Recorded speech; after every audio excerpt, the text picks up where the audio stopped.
सभी भाइयों को राम राम। गाइज आज मैं जा रहा हूँ एयरफोर्स म्यूजियम। आज मैं आप लोगों को एयरफोर्स म्यूजियम पूरे अच्छा से घुमाऊंगा। आप लोग इस वीडियो को लाइक, सब्सक्राइब और शेयर जरूर करें। Thank you.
आपको एयरफोर्स म्यूज़ियम जाने के लिए आपको नज़दीकी metro station Indira Gandhi international metro station पर उतरना है।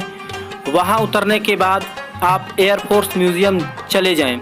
वहां जाने के बाद आपको एक वैलिड पहचान पत्र देना होगा और आप टिकट काउंटर से 20 रुपये का टिकट लेकर के आप म्यूज़ियम का पूरा आनंद ले सकते हैं।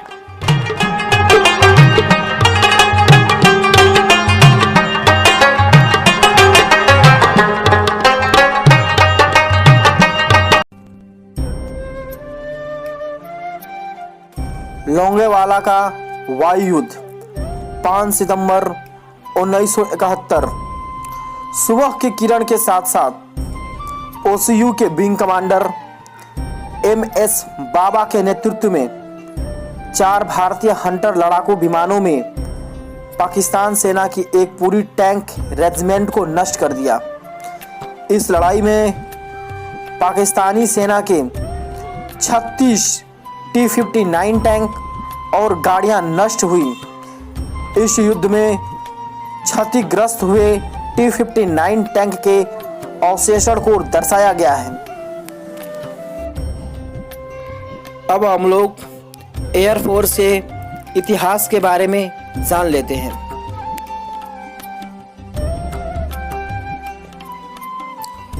भारतीय वायुसेना भारतीय सशस्त्र सेना का एक अंग है जो वायु युद्ध, वायु सुरक्षा एवं वायु चौकसी का एक महत्वपूर्ण काम देश के लिए करती है।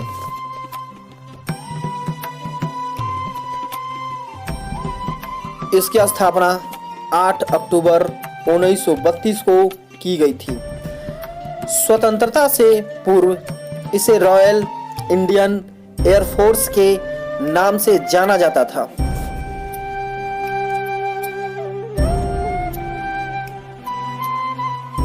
उन्नीस सौ 1945 के द्वितीय युद्ध में इसने महत्वपूर्ण भूमिका निभाई थी। आजादी के पश्चात इसमें रॉयल शब्द हटा करके सिर्फ इंडियन एयरफोर्स कर दिया गया था।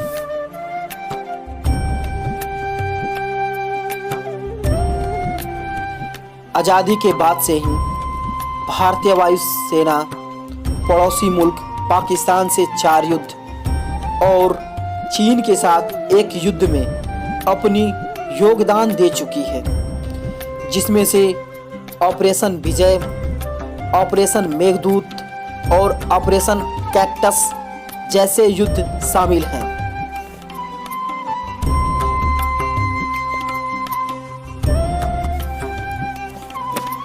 ऐसे कई विवादों के अलावा वायुसेना संयुक्त राष्ट्र के शांति मिशन का भी सक्रिय रही है।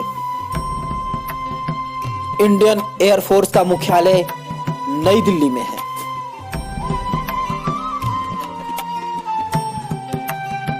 भारतीय वायुसेना विश्व की चौथी सबसे बड़ी वायुसेना मानी जाती है। भारतीय वायुसेना के पास 900 लड़ाकू एयरक्राफ्ट हैं, जबकि कुल सक्रिय हवाई जहाज़ों की संख्या की बात करें तो 1720 है।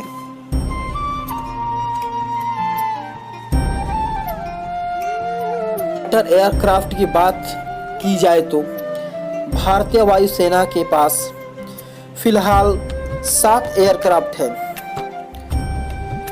पहला है सुखोई Su-30, MKI तेजस, मिराज 2000, MiG-29 और MiG-21 और जगुआर भी शामिल है। अब राफेल को भी इंडियन एयरफोर्स में शामिल कर लिया गया है।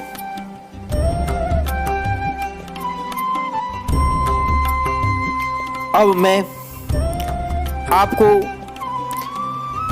ऐसे फाइटर जेट का नाम बताऊंगा जो अपना पूरा सहयोग इंडियन एयरफोर्स को दिया। उसमें से है हॉकर हंटर।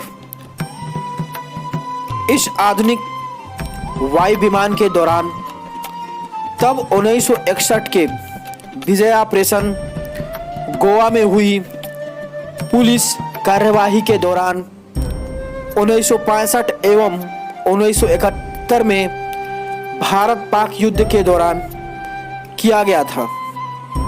इसे भारतीय वायुसेना की करतूत प्रसिद्ध थंडरबोल्ट के नाम से चुना गया था।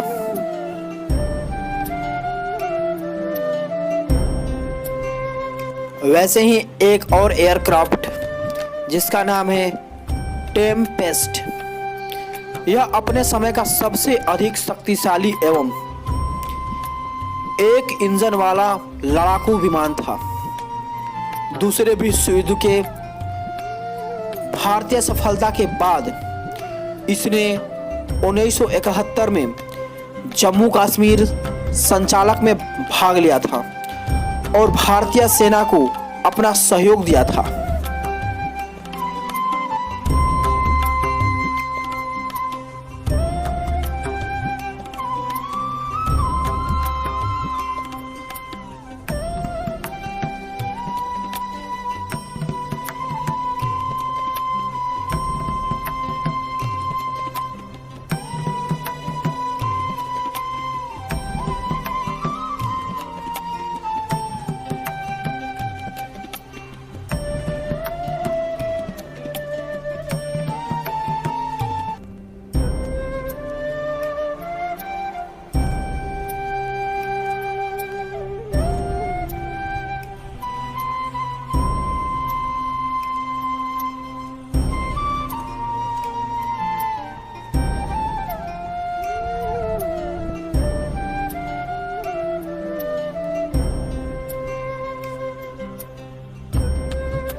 अब हम लोग इंडियन एयरफोर्स का कुछ बड़े विमानों को देखेंगे।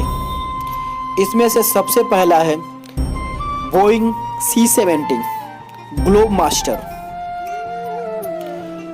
बोइंग C-70 ग्लोब मास्टर 1970 के दशक में से ही संयुक्त राज्य वायुसेना के लिए मैकडॉनेल डगलस द्वारा विकसित एक बड़ा सैन्य परिवहन विमान है।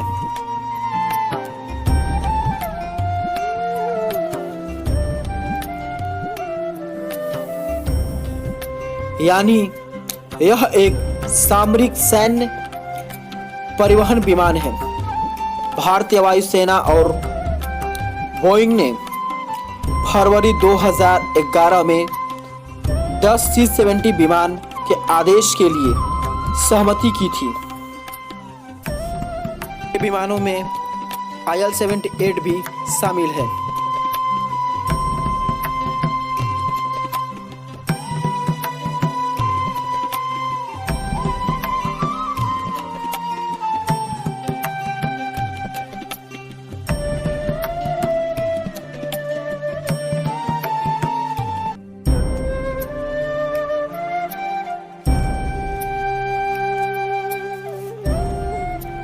भारतीय वायुसेना का प्रमुख अधिकारी चीफ ऑफ एयर स्टाफ कहलाता है और इसका पद चीफ एयर मार्शल का होता है।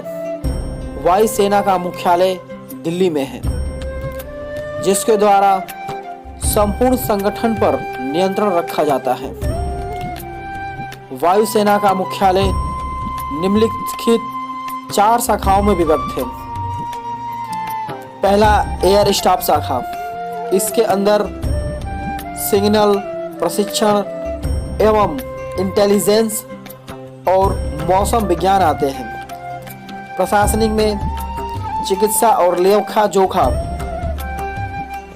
और एक मेंटेनेंस और एक कार्य एवं योजना शाखा बनाई गई है।